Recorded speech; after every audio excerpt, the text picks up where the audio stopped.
speaker, Mrs. Nicole Joseph-Chin. Mrs. Chin is the founder and CEO of Miss BrafitTM and MBF Enterprises, and a Trinbagonian social entrepreneur advancing women's health, body empowerment, and gender sensitive social care through global advocacy and innovation. Her presentation will focus on gender dignity and resource mobilization post disaster. Mrs. Chin, over to you. Hello and thank you. And this is going to definitely resonate with so many of us this evening in itself, not just my presentation. I'm so happy to speak and to share. One of the things I want you all to imagine and envision is what happens when there's a climate disaster and the people of the Caribbean region or anywhere that is affected by climate change, which is the entire world, has to quickly react and respond, and particularly women and girls. And we're looking at the gender dialogue here, and specifically when women and girls have to quickly remove themselves from wherever that space of danger is and find themselves in a shelter. Imagine for a second, or maybe even half a second, what that looks like and feels like to any one of us who just recognize that our dignity has been totally demolished within the blink of an eye. When we start hearing reports that a hurricane is on its way, when we start hearing that maybe there's going to be some level of uncertainty with rain, when we think about the fact that people are thinking about social displacement and there's so much fear, then we have to start reimagining how we address climate change and gender justice, particularly around safety and security, particularly for women and girls. And I'll say this, usually men are immediately mobilized to help build back. They're also mobilized to do any kind of removal of debris and things like that. But women and girls generally rush or are rushed to shelters. And at that moment, that's where the vulnerability expands exponentially, because now you're removed from your familiar space. And having been removed from your familiar space, what happens? There's that lack of security. Inside of that lack of security, there are also challenges around making sure that there is an ease of self-care. The biggest dignity challenge that happens when women and girls are literally immediately displaced following any natural disaster, and particularly climate induced, is that they leave with the only underwear they were wearing, if they were wearing any, the only hygiene items that they were wearing or had access to, if they had any. And then for the next day, week, month, number of months multiplied and amplified, their dignity is actually challenged tremendously. Their self-care is eroded, and they are at risk of many things, from care issues to safety issues, inclusive of and not limited to sexual violence. And sometimes that sexual violence happens in shelters by even people who they are entrusted in the care of. And this makes some of the most uncomfortable scenarios when we start to think about what it means inside of the gender dialogue, where it affects women and girls as far as social displacement during a hurricane or any kind of natural disaster. So I want to take you back to Haiti as well, because that's where it started in 2010. And in 2010, we were actually planning, in 2009, we were planning a trip to Haiti, not for any other reason except to engage with some of those communities that were already at risk and already inside of low income and poverty spaces. And inside of there, we were having great plans to connect with some of the medical institutions, some of the faith-based institutions. And then in January, the earthquake struck. And having struck, we had to change our strategy. And so we decided we were going to stay on the ground and mobilize differently. And we were going to mobilize for dignity, because we already had friends on the ground there We already had so many organizations that were already going in to support, including Dr. Henry. Thank you for the work you all have done and are doing. And so we didn't need to go and reinvent the wheel or replicate efforts. But what we needed to do now was to actually stay on the ground and help mobilize for dignity to happen. And so we had to make sure that we were networking strong. And one of the things I want to impress on everyone today is that there is so much power in the network. And if we understand the power of the network, particularly in the Caribbean region where everybody is somehow related to somebody in some way or other, we'll recognize that we're never far away, we're never remote from being able to truly intervene on behalf of our brothers, our sisters, our loved ones, our friends, and some of those folks who we don't even know, but who intentionally, because of the fact that we have one thing in common, and that is climate change, we have that one significant common thread that says, let's help each other regardless. And so, picture for a minute that woman during her menstrual cycle having a challenge with getting access to clean underwear, clean undergarments, in hot, sticky environments, especially when we're clustered in a shelter and when particularly there might be limited water hygiene and there may be limited access to even soap and washcloths and things like that. You now have this additional layer of not being able to change your underwear. And that in itself meant that we had to deal with the whole discussion around how do we drive that dignity into an action that will be sustainable. So it started in 2010 and we collaborated, we partnered, and one of the amazing things that we found a way to do was to also celebrate those women even inside of a disaster experience. And so the University of the West Indies, this language learning department, what they did, CLL, the Center for Language Learning, they partnered with Miss Brafit. And we asked them to help us to write the most amazing Creole messages. And so the students at CLL and the professors, faculty and staff got together with us, collaborated with us together with communities around fashion and all the other institutions around us that make something happen when we do have a challenge. And we got together and we got to handwrite those messages that they helped us to translate on every single garment that we actually were able to secure through drives and through other activities and send to those communities and women in Haiti.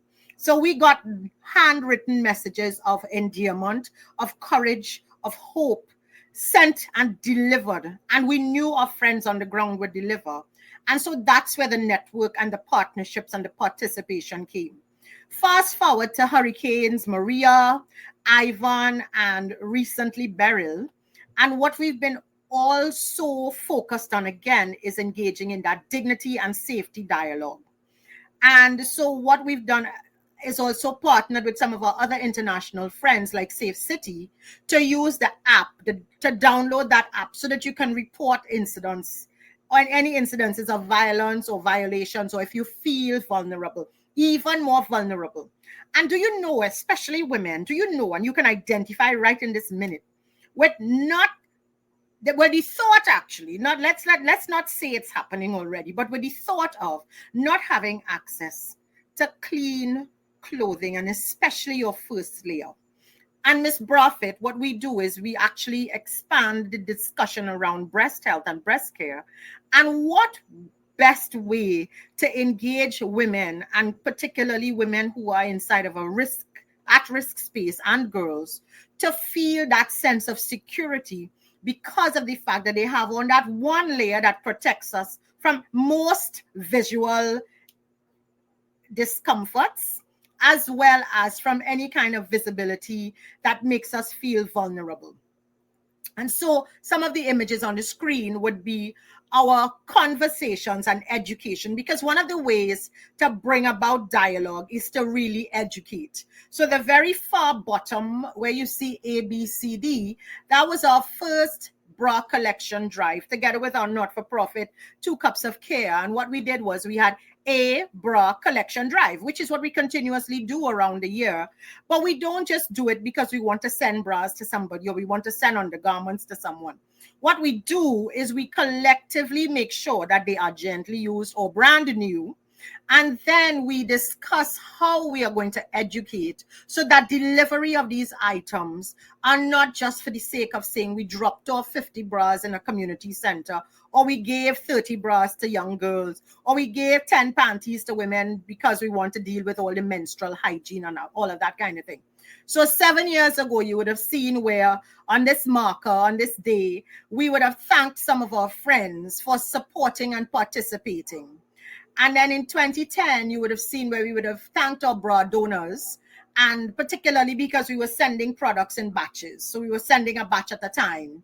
And these were giving folks that whole sense of, I don't have to worry about water because I have a change of underwear. I don't have to worry about the next time I get any sanitary napkins, access to them, because I have access. And so we have to be very, very deliberate. And we have to also make sure that our friends are part of this dialogue and part of this sharing. So when we speak to women, we are also speaking to the men. We're speaking to the fathers, the husbands, the uncles, the brothers. We're speaking to the CEOs. We're speaking to the partners that we have inside of the spaces where they can fund some of these activities, so that at the end of the day, it's also not an isolated activity, but it's collective. So everybody feels that they've done something. And, this last year, around this time, we were literally mobilizing with friends who had boats, who had access to flights, who had everything that we could possibly get. And because the hurricane season is so unpredictable, and it goes so quickly when it does happen and start, that we had to literally have our fingers on the pulse with every single partner and peer that we have inside of the space of advocacy and engagement with regard to social care and impact, so we could get everybody to be doing what we needed them to do. So imagine having to catch a flight to send these things quickly and realizing that the flight leaving at 3 o'clock and it's on a Saturday. And this is like 10 o'clock in the morning and we have everything packed up, but we only got the call maybe like around, let's say about 11:30. And we have to make sure that everything is packed on the flight, that everything is weighed so that nothing stays behind. And then what we have to do is make sure that somebody is on the other end so that when it gets there, there is no holding back. Because one of the other things you find that happens with aid, and particularly when there's an urgent situation, is that sometimes things get prioritized and the perishable things are prioritized. But there's nothing more perishable than a woman whose hygiene is in need, because we have to deal with things like odor, care, any kind of viral or issues around sensitivities with our skin and what could happen as a result. And so we have to also be very careful when we're addressing situations around care. And that's why it has to be hygienic. That's why it has to also be carefully packaged and managed. And so when we start networking with our friends and we ask for help, one of the things that we ask is that when you're sparing that time with us, that you understand that we're doing this from a position of love. And that's why when CLL was so kind to help us with the translation in Creole for the messages that we wanted to give to these women with regard to hope, it was a no-brainer, because it was like, yes, we need to also tell these women we're sending something for you. But we're not just sending something for the sake of sending it. We want you to have a message that tells you that we understood what just happened. We are with you in solidarity, and that we will continue the conversation with you because we really, truly care. So, of course, the entire region gets affected by any kind of climate issue. It's never isolated.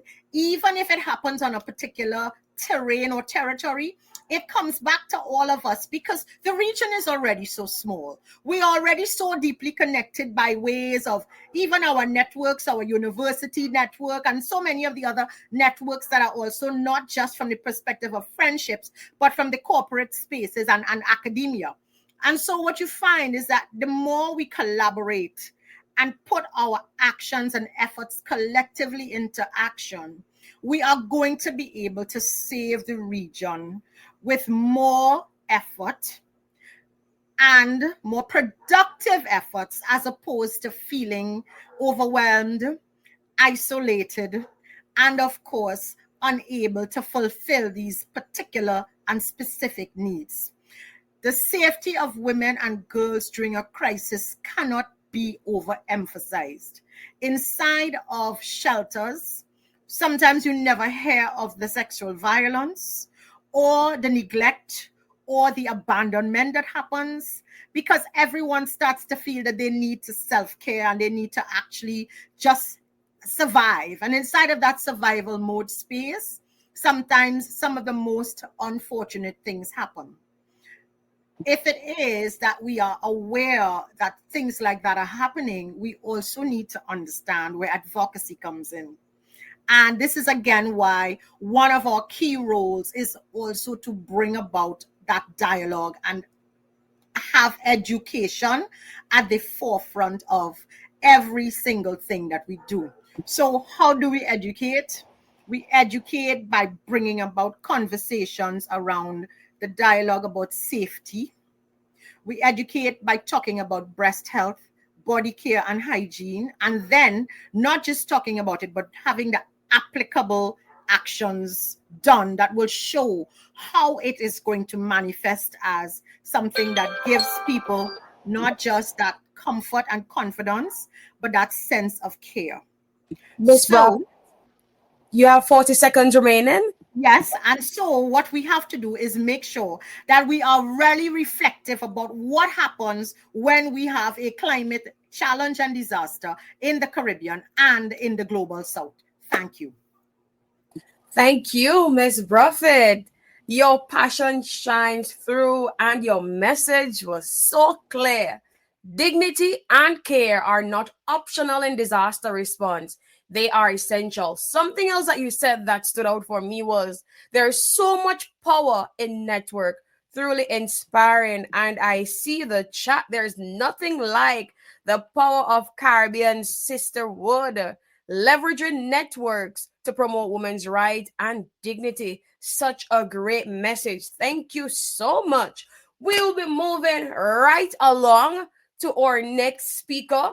Our next speaker is Miss Ivy Chebiwat Kese.